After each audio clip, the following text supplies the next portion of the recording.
All right, Tommy. I have two topics. First of all, on this string of recent incidents of police violence against unarmed citizens that the president noted are showing up on video just about every week.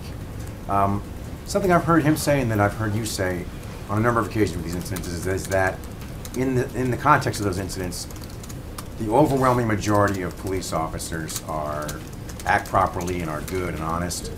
And I'm wondering, when we look at the Freddie Gray incident, Walter Scott, and incident after incident, not a single officer intervenes on behalf of these citizens. We haven't seen a single incident where, a police officer other than the ones participating in the event have acted properly and intervened on behalf of the citizens. So I'm wondering, on what basis do you and the president make that statement in that context? I mean, notwithstanding what happened in Texas, when they're put to this test, when police officers are committing violence against an unarmed citizen, why would anybody think that the overwhelming majority of them are good when we've seen evidence that not a single one of them has been?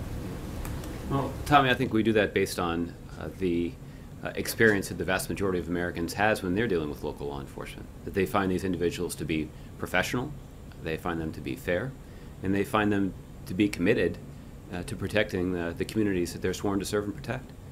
And again, I think that's the experience of many Americans when they come into contact with law enforcement professionals. And again, I think the fact that the president alluded to this a little bit in his conversation with David Letterman yesterday, that the reason that some of these incidents stand out is because they are a departure from the experience that most Americans have when they're dealing with law enforcement, and they are a departure from the kind of professionalism that the vast majority of law enforcement officers show when they're doing their job. If we're having one of these every week, that if the vast majority of officers are professional and good and act properly, wouldn't we see at least one of them show up on video acting properly and saying, you know what, stop choking that guy, stop planting evidence on that guy, give this guy some medical help? Why haven't we seen that happen even one time? The reason I'm asking is that, the president also said, look, I can't federalize the police. But given that this is happening so frequently, why aren't we pushing for something like federalizing the investigation and prosecution of these incidents, or requiring body cameras, or data collection for profiling and use of force? Why aren't we pushing for that? Well, Tommy, that's more than two questions. There's a long list of questions. But let me just observe that many of the incidents that you have cited as being cause for concern are incidents that either were or are under investigation by federal authorities at the Department of Justice. And I think that is an indication that the Obama administration and our career prosecutors at the Department of Justice do take these issues very seriously. The other thing that occurs to me is that there are tens of thousands, if not hundreds of thousands of hours of video footage collected every single day by dashboard cams, by body cams, by security cameras that monitor, or at least are capturing, the work of our law enforcement officers.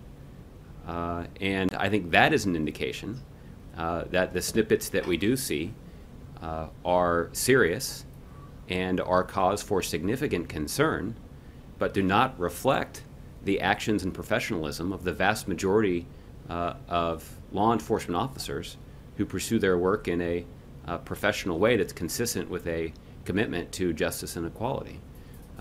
But as long as we have even these isolated incidents, it's important for us to acknowledge that those isolated incidents contribute, as the president said yesterday, to broader concerns in the community about the fairness with which justice is being administered. And it's important for local law enforcement to be responsive to those concerns, but by building more trust between local law enforcement and the communities that they serve, it makes it safer for police officers to do their job, and surely makes it safer for individuals who are living in those communities.